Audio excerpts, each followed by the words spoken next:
Tonight in 9 News, Spring Street bombshell. The Andrews government in crisis. Luke Dinellan sensationally resigns hours after IBAC opens its branch stacking probe. Sydney-siders soak up their first freedoms, shopping, haircuts and family reunions. The government accused of prioritising sport ahead of freedoms for all. The vaccine passport trial begins in a handful of regional venues. A heartbroken widow sues her husband's GP, claiming a bad diagnosis cost him his life. A 9 News investigation. And bursting with pride, a demon legend gets his hands on Melbourne's Holy Grail. This is Melbourne's 9 News with Peter Hitchener. Good evening. A full-blown crisis is gripping the Andrews government tonight, with Senior Minister Luke Dinellan forced to quit cabinet because of branch stacking. Day one of IBAC's long-awaited inquiry was dominated by explosive evidence of systemic corruption and misuse of taxpayers' money. Live to Mark Santamartino on Spring Street. Now, Mark, Mr Dinellan had no choice. None whatsoever, Pete. We knew this would be uncomfortable for the government, but didn't expect such a massive head to roll. And on day one of evidence, no less, Luke Dinellan was named as part of a faction, a group of MPs who are raising money or paying thousands of dollars themselves to renew the party memberships of their supporters, to either maintain or improve their party within the Victorian Labor Party itself. That forced Luke Dinellan to resign this afternoon, but Pete, it was far from the worst we heard in evidence today. Anthony Byrne swore to tell the whole truth. And nothing but the truth. As the first witness called to give evidence in a 5-week hearing investigating Victoria's Labor Party power brokers. I thought the party was completely out of control. I'm referring to branch stacking.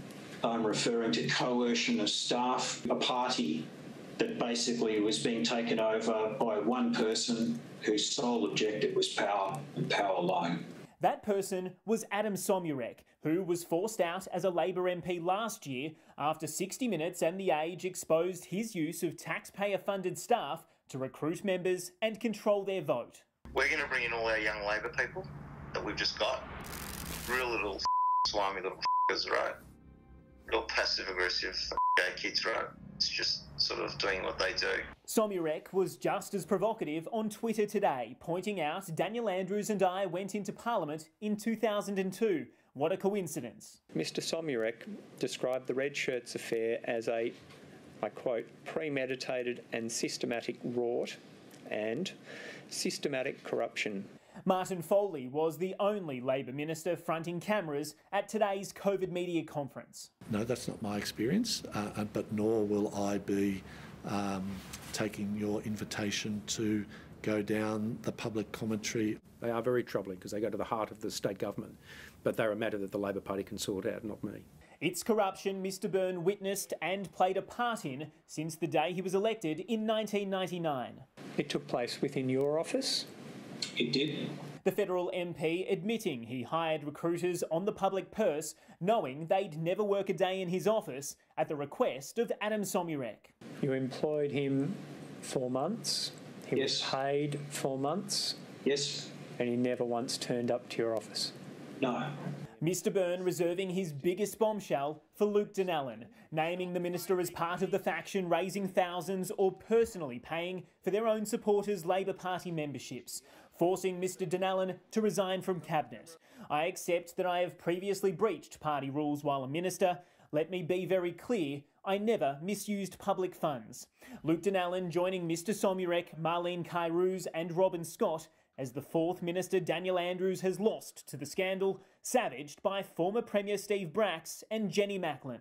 It is clear the problems of branch stacking go beyond organisational inertia, poor culture, the administrative process and systems were poor. Mark, the Premier has issued a statement. Well, to no one's surprise, given how careful he's been around questions regarding IBAC, the Premier hasn't responded to today's evidence specifically, Pete. Instead, he has praised Luke Dinellan as a proud advocate of children, people with disabilities and the elderly, who has helped transform some of the state's care systems. Who will replace him hasn't been decided just yet, but the question on everyone's mind tonight, with another 5 weeks of evidence to come, is who, if anyone, could be next. Pete? Mark Santamartino reporting. New South Wales is relishing its Freedom Day, with Sydney-siders racing to pubs, gyms, hairdressers and the shops as soon as the clock struck midnight. But with 496 new cases recorded today, Premier Dominic Perrottet has warned infections will rise. Justine Conway has more. Fully vaxxed and fully pumped to get back on the beers. I'm here to party finally. This is what I was born and made for. It's a great feeling just to be around your mates again. Midnight in Sydney, lockdown parched patrons lined up to toast their first taste of freedom. It's surreal, it's great. I feel like I just got parole. Thousands couldn't wait to hit the shops, and they didn't have to wait long, with Spotlight and Kmart opening along with the pubs at 12 a.m. Lots of bargains, lots of bargains. Christmas stuff, I'm excited for Christmas. Freedom Day! Woo! Spurred on by sales, they queued in the cold and dark.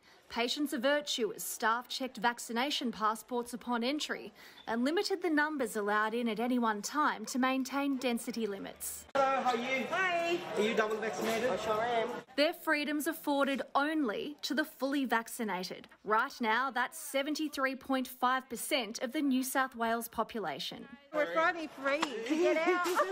Yay! After 106 days locked down, the first stop for many was the beautician or the hairdresser. As you can see over here, we've already got 60 people waiting and we've only been open for an hour and 20 minutes. New Premier Dominic Perrottet among the first to sit in the barber's chair. There are still restrictions in place. It's not a free-for-all. It is opening up in a measured way. As the first state in the country to hit the 70% vaccination mark, up to 10 people can gather in a home, while 30 are allowed to meet outside. Hospitality venues can operate under density limits. Retail is back. Weddings and funerals are capped at 100 people.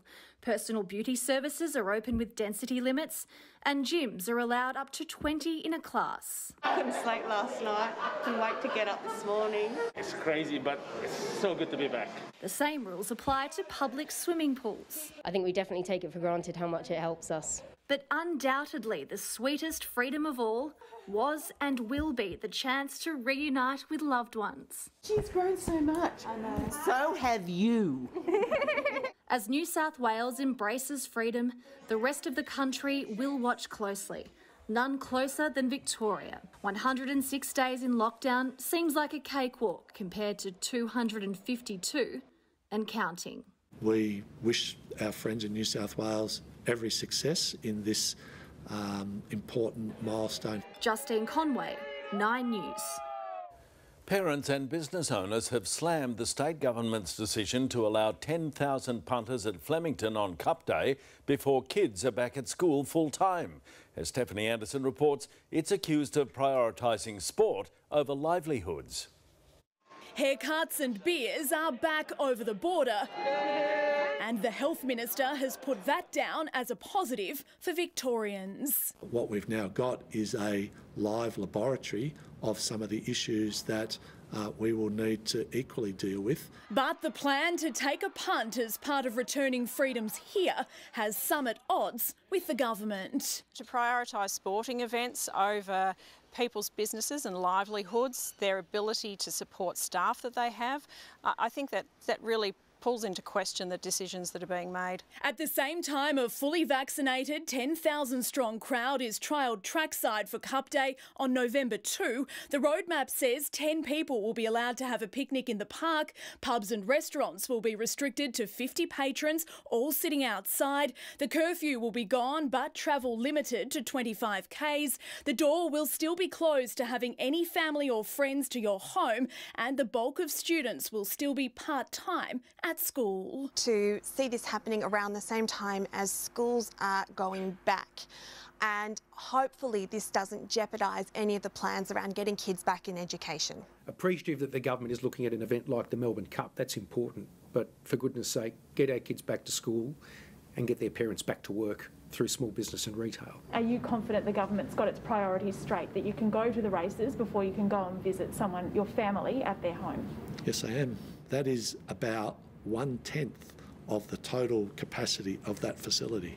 So let's all keep it in perspective here. In the past 24 hours, another 1,612 COVID cases were confirmed across the state, and an additional 8 deaths have been added to our toll. The youngest, a man in his 40s from Port Phillip. 40 is tragically young. 122 of the new infections were found in regional areas, including 36 in locked down Mildura, where the active count is now 90. So far, we've already seen one person who has been taken to hospital. 677 COVID patients are being treated in hospital. 133 need intensive care. 94 are on ventilators. Keeping unmanageable pressure off an already stretched system is still a daily numbers game. Imagine they're 2,500 at the end of October when we hit our target. That's not a good posse to be opening up from. That move is dependent on reaching 70% double dosed. Another 57,486 shots have been delivered, so now 59.3% of Victorians have one done, 85.8% have two, and at least one number cruncher predicts we're running 3 days ahead of that October 26 trigger. The more Victorians that come forward to get vaccinated, the sooner we'll get there. And in an effort to get anyone aged over 60 who's been holding off to now roll up their sleeve, the state government today announced that both mRNA vaccines, that's Pfizer and Moderna, will be made available to that age group at our mass vaccination clinics, where previously they've only been able to access AstraZeneca. Now, it means all Victorians aged over 12 are now eligible to get one of those two vaccines at our state-run hubs. The Health Minister says supply issues have been sorted with the Commonwealth, and Pete, that change has already taken effect.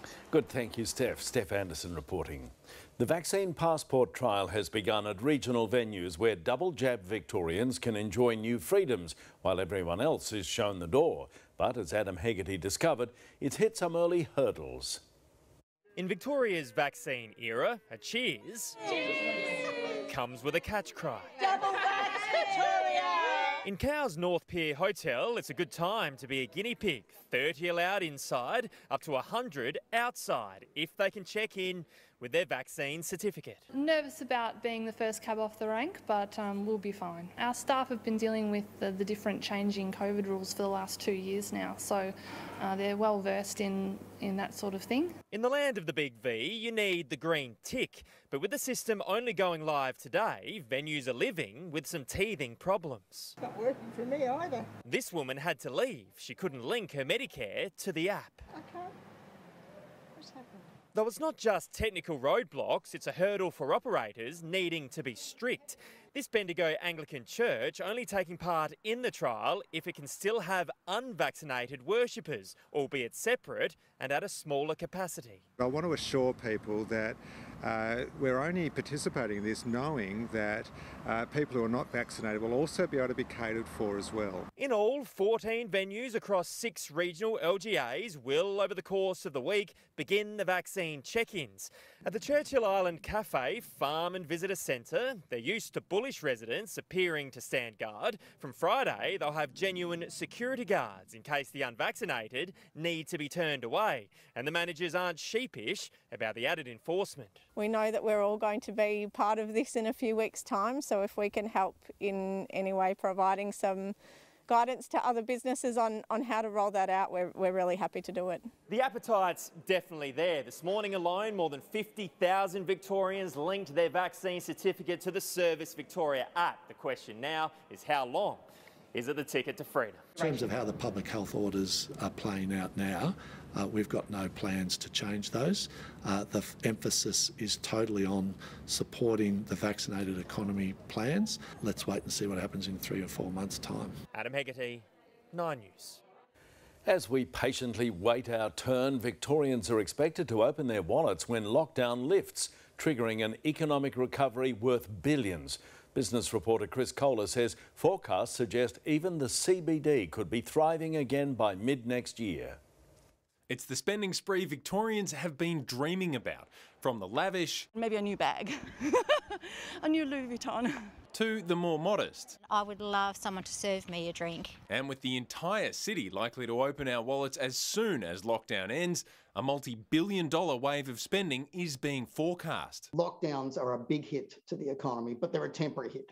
as we open, we'll spend. It's already being seen in New South Wales, but after a deeper lockdown, Victorians are expected to go even harder at the shops, pubs and restaurants. 30 billion in terms of extra spending in the Victorian economy. That money will push the state economy to a 1.2% rebound this financial year, compared with just 0.3% growth forecast in New South Wales.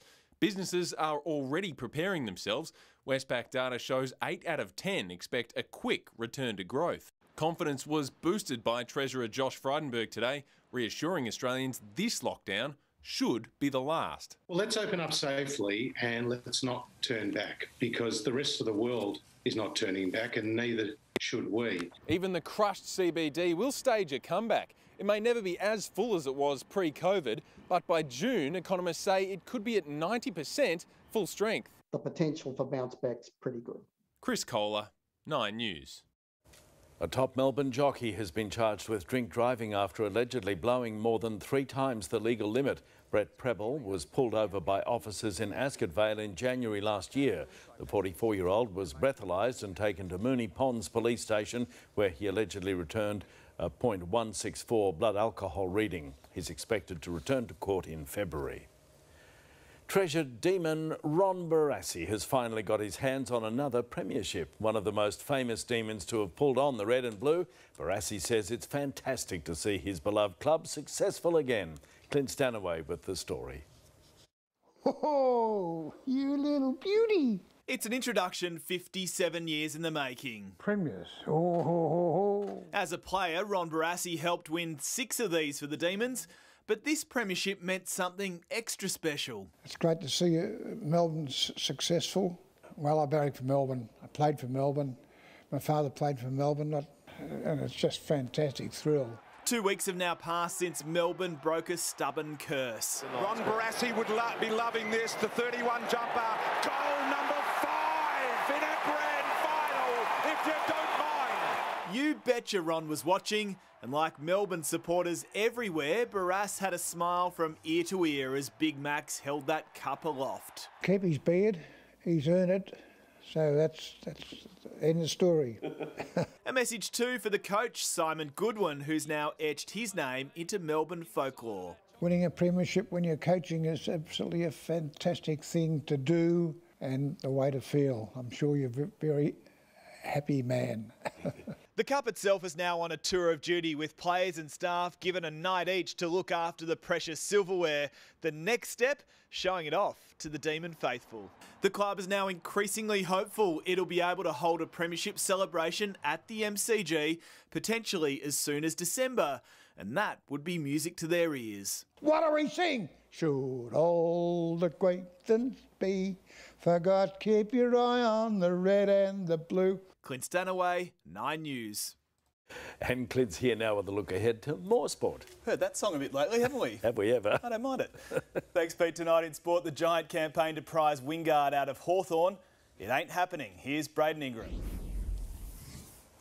Clint, it could have been a deal that was beneficial for both clubs. The only sticking point, Chad Wingard had no interest in leaving. I'll have all the details later in sport. Thanks, Braden. Also coming up tonight, deal done. The Pies get their man. The cricket boss straight onto the front foot amid talk of changes to the Ashes schedule. A turf war erupts between Australia's fastest man and a top jock. And they're off, so Rowan's running hard up against the inside running rail. And crazy scenes in the US where a dose of luck can go a long, long way. Also news of a potential board challenge. They've got Jeff Kennett in their sights, Pete. OK, thank you, Clint Stanaway. A former soldier says he stormed an animal shelter in combat gear and held a worker hostage because he needed his cat's support. Plus, the Melbourne doctors behind the revolutionary Heart in a Box, and a blackout leaves a group of people trapped in a lift.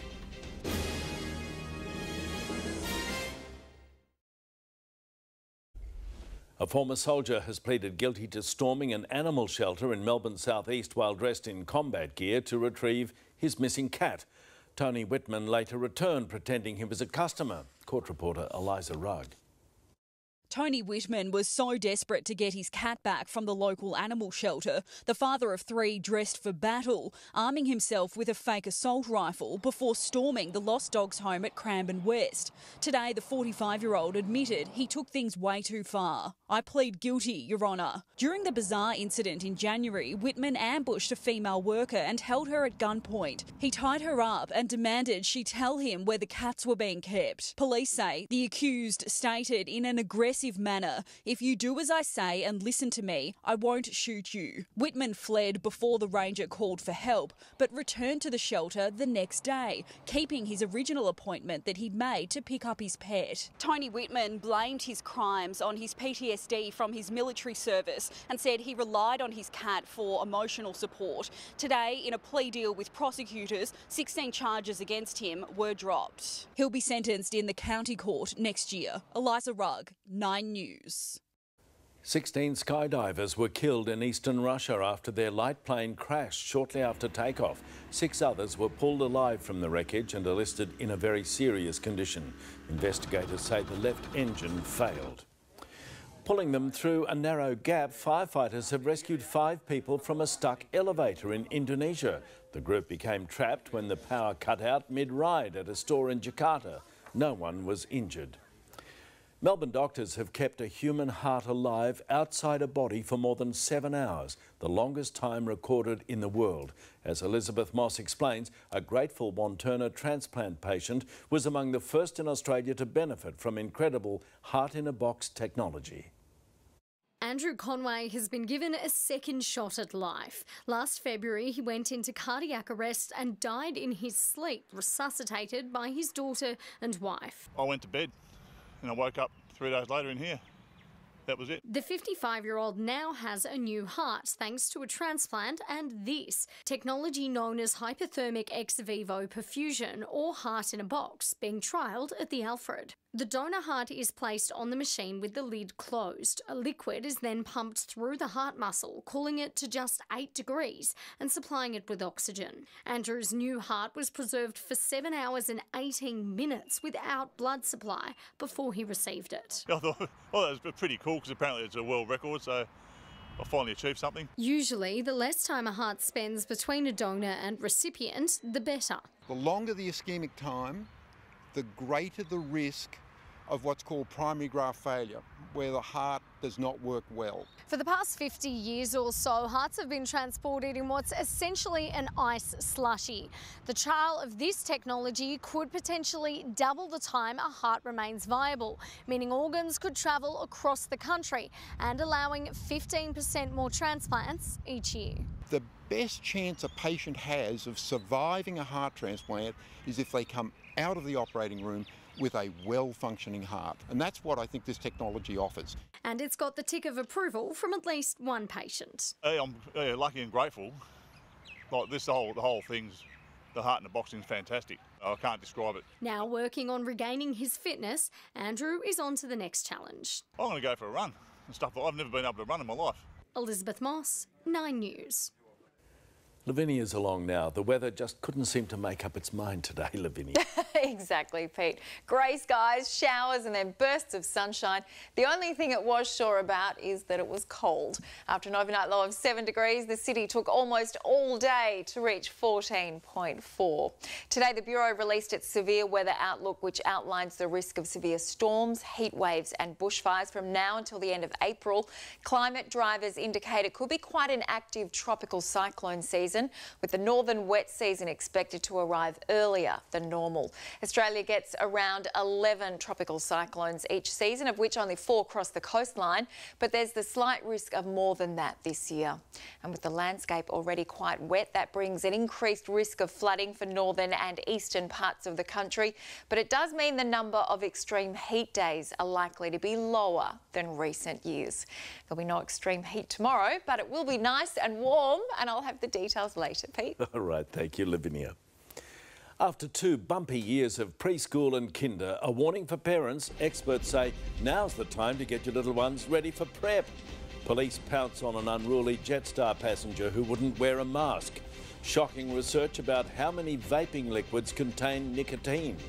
And a sleepy English town shakes as 4 concrete giants disappear in dust. 9 News, brought to you by Allianz. Behind you for what's ahead.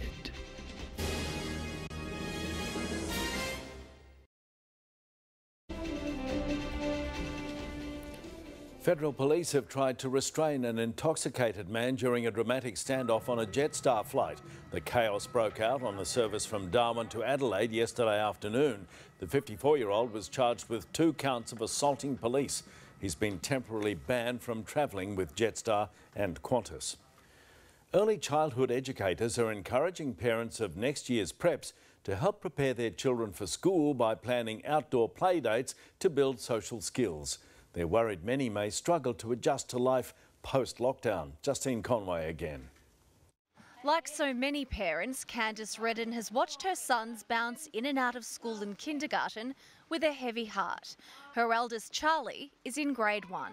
His social abilities aren't where they were or where I personally think as a parent they should be. Next year, her youngest, Frank, will start prep, along with a generation of children who have missed out on 2 solid years of preschool. They've almost been in a cocooned bubble for a period of time, so this is definitely a new challenge for everyone.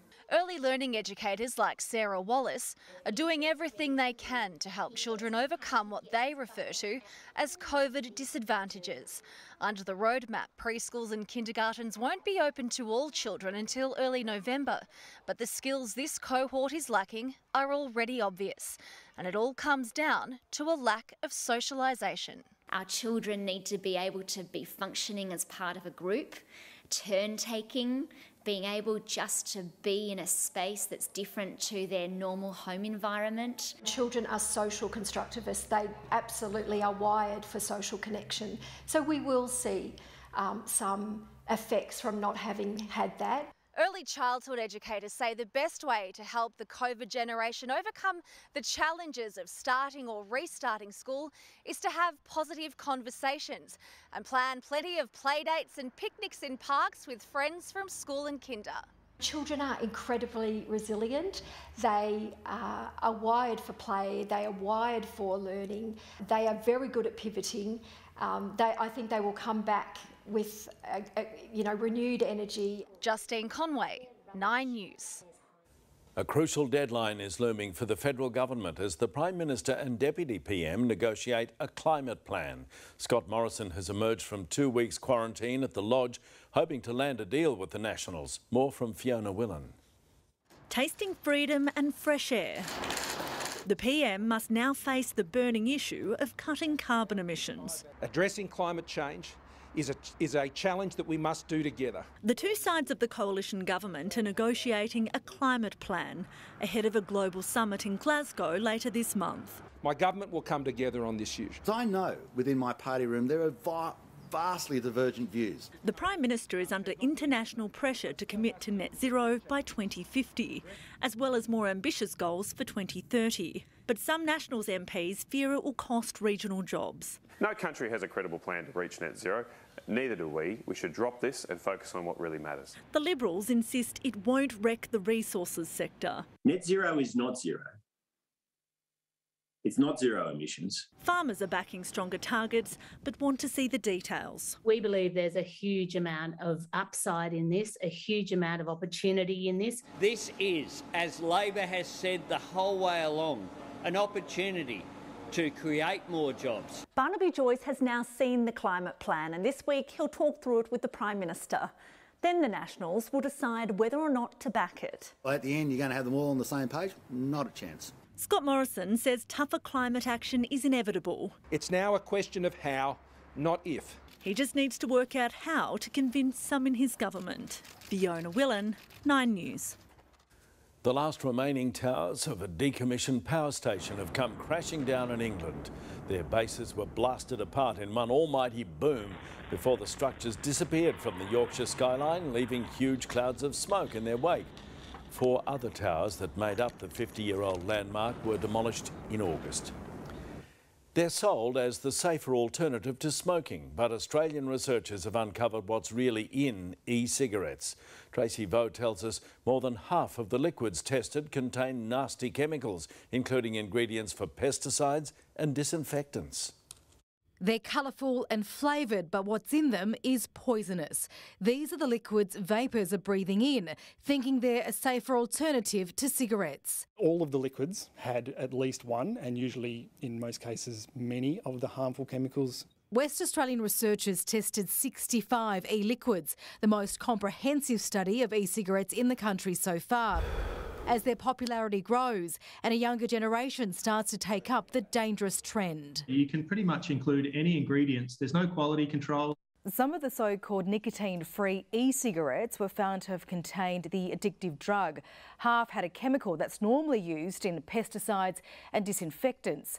And most were found to have had the banned substance benzaldehyde, the flavour enhancer, which can irritate the lungs and compromise immunity. The study, backed by Andrew Forrest's Minderoo Foundation, researchers are hoping to uncover more. We obviously need to know what the use of these things is going to do to people's lungs long term, because no one's really been using them for more than a few years. WA, South Australia and Queensland are the only states with laws banning the retail sale of vapes. And at the start of this month, new rules came into play. Those wanting nicotine juice need a prescription from their doctor, but there's still no stopping online sales and no regulations on how they're marketed. We now have to really, I think, align across the Commonwealth and the states to close all of the loopholes as quickly as we can, because a whole nother generation of young Australians are potentially getting addicted. Tracy Vo, 9 News. Next, the simple trip to the GP that cost a man his life. Our investigation into the deadly diagnosis. Hear his widow's powerful message. A man cleared of killing his mate with a single punch. And a woman thanks her lucky stars after a meteor landed in her bed.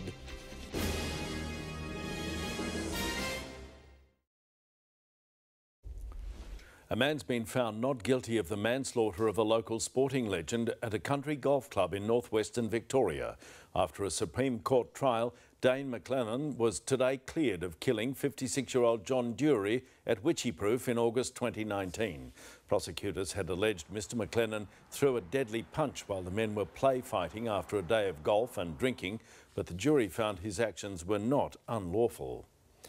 Monday finance now. The share market fell today while a major company lost almost a quarter of its total value. Chris Kohler again. Well, shares in casino heavyweight Star Entertainment crashed by more than 22% today as investors simply fled following allegations it turned a blind eye to organised crime. That punctuated a disappointing start to the week for the share market. It lost 0.3% with CSL, Wesfarmers and Afterpay sold off. Iron ore miners were the place to be. The commodities price rose today, pushing BHP, Rio Tinto and particularly Fortescue higher. And the Australian dollar is stronger, back above 73 US cents, 63 euro cents, and it's also topping $1.05 New Zealand for the first time since July. A widow is locked in a fight for justice, claiming a doctor's mistakes cost her husband's life. Deborah Seeley is suing the GP, who missed several signs of a deadly condition linked to diabetes. Reid Butler has this exclusive report. On her small property in Bromley, west of Bendigo, it's a lonely life for Deborah Seeley. He was my best friend. We were best friends. The widow believes her husband of 25 years, Phil, should still be with her, but he died in June 2019, 7 hours after pleading with his GP for help. We went to the doctor and he threw up all the way there. He was so thirsty. He was having trouble with his vision. The GP failed to recognise that those symptoms were caused by diabetic ketoacidosis. That's a serious complication of diabetes, a disease the 62-year-old didn't know he had. It would have been picked up by a simple blood sugar check. Instead, Phil and Deb left after a brief consultation with unrelated medication, including anti-nausea tablets. The doctor had also said, in regards to his vision, that he should see an optometrist. So then we went home. Phil's condition got worse quickly. Deborah called an ambulance, but he died as paramedics arrived. People shouldn't be in this nightmare. This is a nightmare. It really is. The doctor told a coronial investigation he would be more vigilant when treating patients with undiagnosed diabetes and utilise equipment like that simple finger prick blood sugar test in the future. The coroner stressed more needed to be done to raise awareness about the condition among GPs. Shine Lawyers is acting for Deborah, filing proceedings against the doctor involved in the Supreme Court. If the doctor had recognised the symptoms, Philip would likely still be with us today. Independent medical experts have backed the lawsuit, agreeing the GP failed in his duty of care.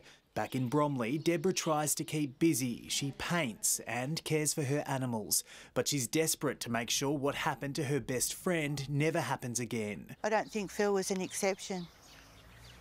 I really don't. Reid Butler, 9 News. There's a woman in Canada who can certainly count her lucky stars after a meteor plunged straight through her roof in British Columbia and narrowly missed her head. The blackened rock landed under her pillow last week, centimetres from where she'd been sleeping. Amazingly, no one was injured. Here's Clint Stanaway with sport. Thank you so much, Pete. After the break, the board challenge that could ruffle a few feathers down at the Hawks will cross live. Plus, Wingard's giant call as Paddy gets his wish. Hamilton spits it after a pit stop blunder. And can our flying mullet defy horsepower?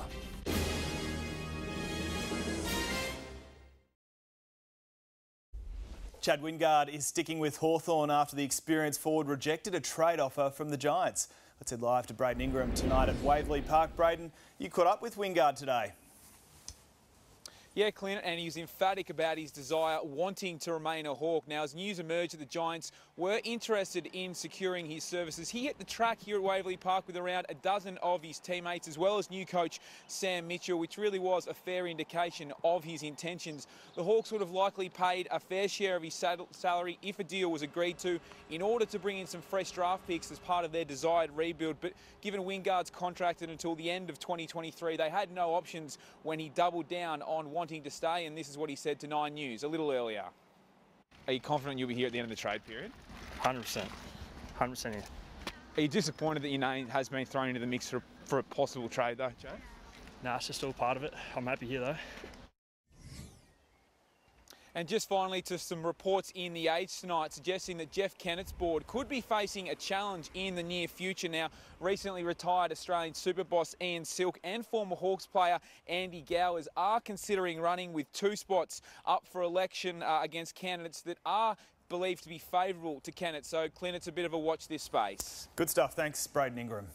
12 months on from that Adam Treloar debacle, Collingwood continues to be the quiet achiever of this year's trade period. Live to Ayrton Woolley in our trade room. Ayrton, another deal done for those Pies today.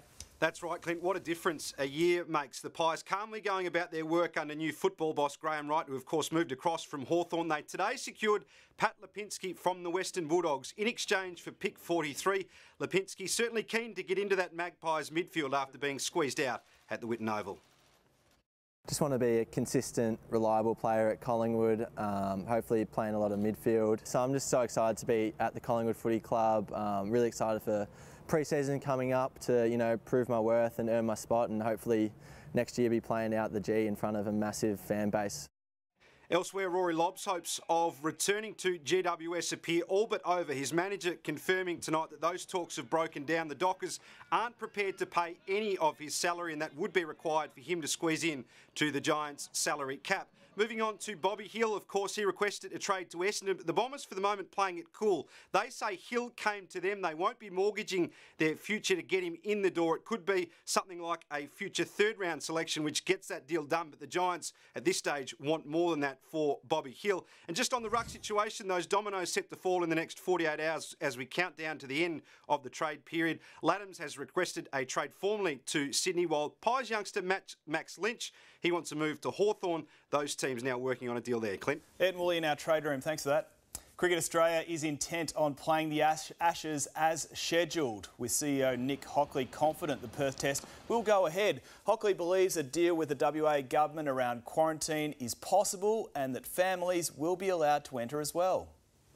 We would desperately like to play the 5th Test in Perth. It's absolutely our intention to do so.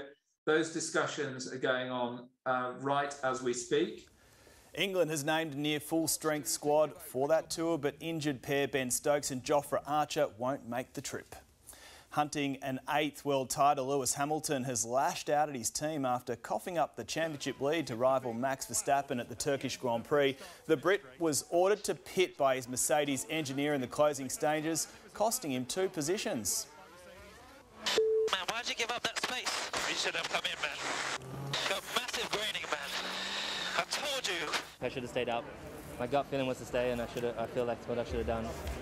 So frustrated in myself for not following my gut. Teammate Valtteri Bottas took the win with Dan Ricciardo a disappointing 13th. Sport can be weird, it can be wonderful and even cruel, but rarely all in the same game. Today's marathon baseball playoff between the Red Sox and Tampa Bay had a bit of everything. In the 13th inning, the Rays were denied a certain run with the ball ruled dead after an unlikely deflection. Then with scores still tied, Boston stepped up to the plate.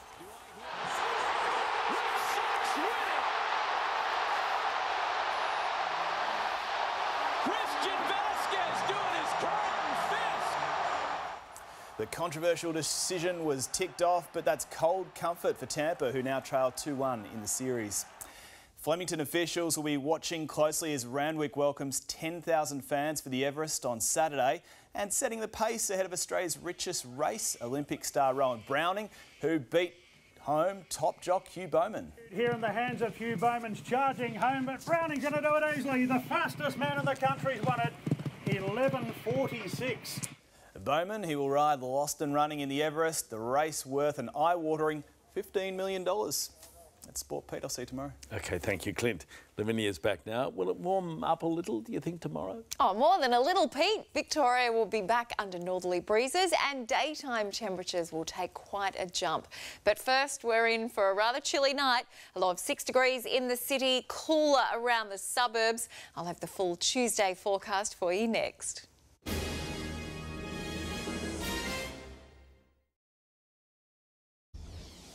Hello again, and the weather improved through the afternoon as showers cleared and we saw a little more blue in the sky. So the city took its time to record the maximum of 14.4 at 5:17 p.m. There were some decent showers in the early hours of the morning, especially through eastern suburbs. 15 millimetres fell at Burwood, but there's only been light passing showers today and they've only added another millimetre or 2 to the gauges. And after a chilly morning for most suburbs, the mercury struggled throughout the day. 16 degrees at Yarra Glen, the highest maximum. Ferny Creek only got to 11.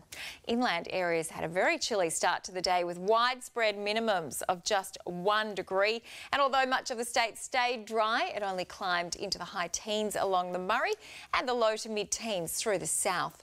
There's been plenty of activity to our north and cool and showery conditions couldn't spoil Sydney's Freedom Day. It only got to 14 degrees. Very chilly for this time of the year. Southerly winds kept it a little bit cooler for us as well, but a high pressure system is moving in and that will deliver a much nicer day tomorrow. We can expect warmer northeasterly breezes, but it will be a rather short-lived reprieve as a cold front approaches from the west. That'll send showers and cooler westerly breezes across the state on Wednesday, and a low pressure system is expected to form over the Bight and that will deliver showers right across Victoria on Thursday and again on Friday. So we need to make the most of tomorrow. Winds will ease and skies will clear overnight, making it rather chilly. Ballarat and Horsham heading down to 1 degree. Minimums of 3, 4 and 5 degrees for much of the state, and there'll be patchy frost about along with areas of fog. But once the sun gets to work, the mercury will climb back around the October average. The high teens through the south, the low 20s through the north. We'll have calm and clear conditions across Melbourne tonight, so it'll be quite chilly around the suburbs as well. A low of 1 degree for Mount Dandenong, 3 at Yarra Glen, Epping and Melton. But under mostly sunny skies, it'll warm up to 20 or 21 for all but Rosebud, 19, and Mount Dandenong, 16. For the city, a top of 21 after an overnight low of 6. Winds will increase overnight into Wednesday and that will keep it mild, a low of 12, then a top of 21. Before a cool change arrives in the afternoon, that'll bring the chance of storms. Up to 20 millimetres of rain is expected to fall by midnight. Top of 18 degrees on Thursday with another 10 millimetres. 16 degrees on Friday and more showers, up to 15 millimetres expected. Showers again on Saturday. At this stage, a range of 3 to 10 millimetres, but mostly in the early hours of the morning and staying cool, 15 degrees. 16 on Sunday under cloudy skies, then a bounce back next Monday. Breaks of sunshine and 20 degrees. So tomorrow is looking like the pick of the week. A chilly overnight minimum of 6 degrees, but a beautiful sunny morning, and the city should reach 21 in the afternoon. A little cloud through the afternoon too, Pete. Everything. Thank you, Lavinia. And Melbourne, that's what's news this Monday. Tracy's next with the current affair. Enjoy your evening and good night.